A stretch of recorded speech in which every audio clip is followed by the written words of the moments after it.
remember Jimmer Fredette? He was supposed to be the next great guy, the next Steph Curry, the small-town hero who turned impossible shots into routine highlights. He had everything to be among the greats, the fans, the fame, and the flamethrower of a jump shot that left arenas stunned. Even earned praise from the president. But just a few years after being drafted 10th overall, he was out of the NBA. How does someone that talented go from unstoppable to forgotten? Was it the system, the ego, or something deeper? Today, we're breaking down the incredible story of Jimmer Fredette. Stay with us. Don't forget to hit that like button and subscribe for more. Let's get started. Before Jimmer Mania ever took over college basketball, it all started in the small town of Glens Falls, New York. Jimmer Fredette wasn't just another kid with a dream. He was obsessed.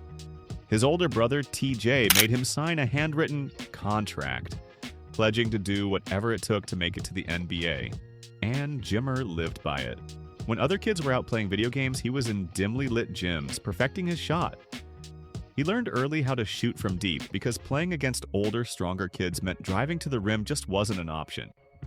So he stretched his range until defenders had no idea what to do with him.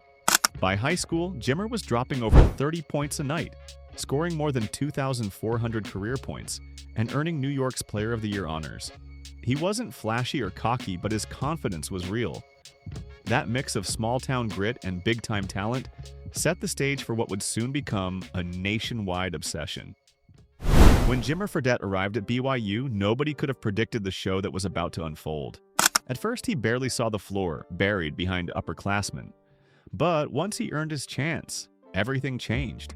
By his junior year, the fuse was lit, and Jimmer became a walking, talking fireworks show.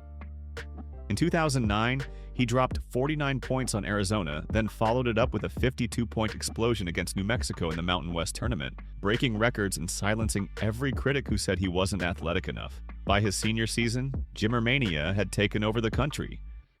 Every arena he walked into turned into his stage. He led the entire NCAA in scoring at 28.9 points per game, hit logo threes before that was even a thing, and pulled BYU into the national spotlight.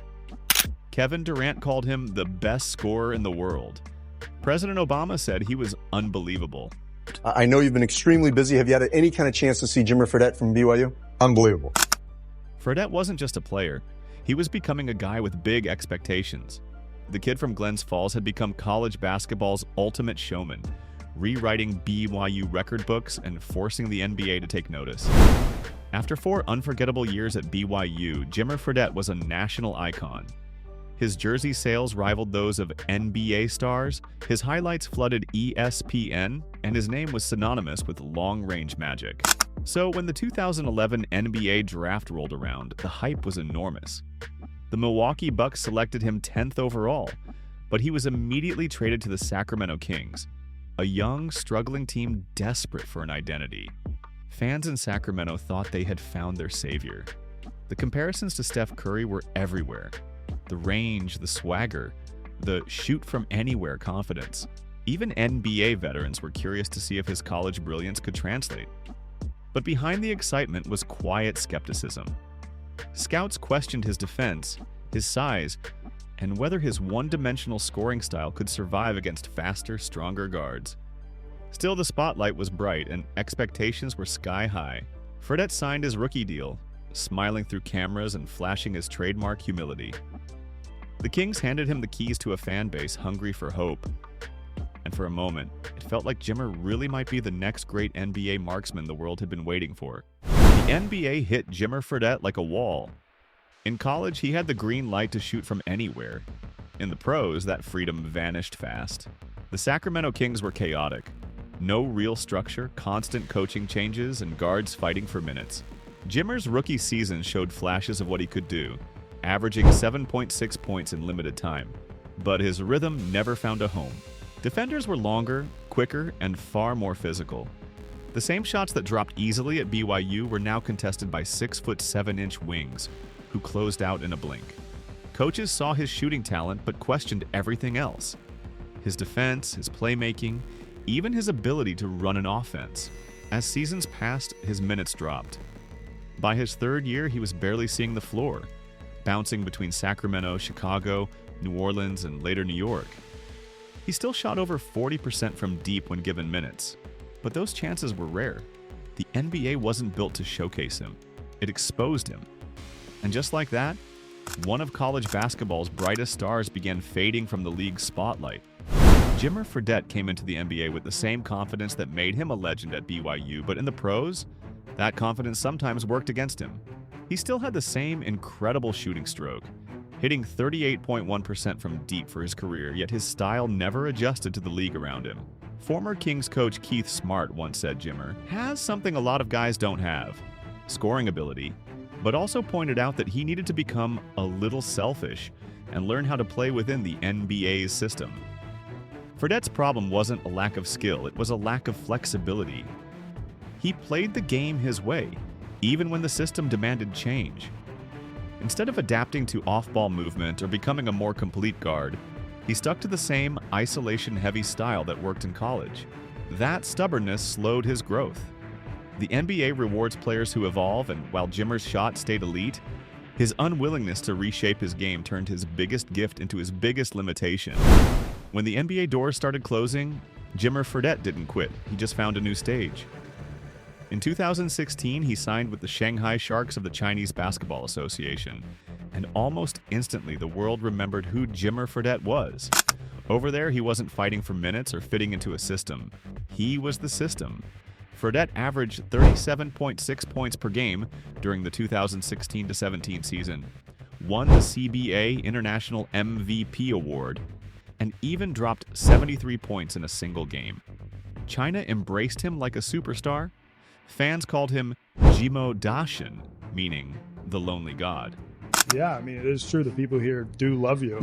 Like you, when you're just walking around the streets, will a lot of Chinese fans recognize you and be like, "Oh, it's the lonely master." For sure, I definitely get people coming up to me and Jimmo, or saying that, or every once in a while they'll say Jimmo Dashin or whatever it is that they say for my nickname. He later took his talents to Greece with Panathinaikos, where he adapted better to structured play and European-style team basketball. And when the NBA never came calling again, Fredette reinvented himself once more. This time in 3x3 basketball. In 2023, he helped lead Team USA to the FIBA 3x3 World Cup title and earned tournament MVP honors. The same confidence that once clashed with the NBA became his strength overseas. He may not have conquered the league, but he proved that talent and persistence can always find their stage. Looking back, Jimmer Fredette's story is more complicated than just a bust. He wasn't a failure, he was a case study in how raw talent and confidence can both build and break a career. Fredette had everything a scorer could want: range, touch, and fearlessness. But as the NBA evolved, he didn't evolve with it. Coaches like Keith Smart and analysts across the league noted that Jimmer's biggest challenge wasn't his shot, it was his willingness to adapt. He wanted to play his game on his terms, even when the league demanded change. And that pride, that belief in his own way, kept him from unlocking his full potential in the NBA. Yet, he never stopped competing. From China to Greece to 3x3 gold with Team USA, Fredette kept proving he could still shine when given freedom. His career reminds players that skill can take you far, but humility, adaptability, and self-awareness take you farther. In the end, Jimmer Fredette didn't lose his talent. He just learned too late that in the NBA, talent alone isn't enough to survive.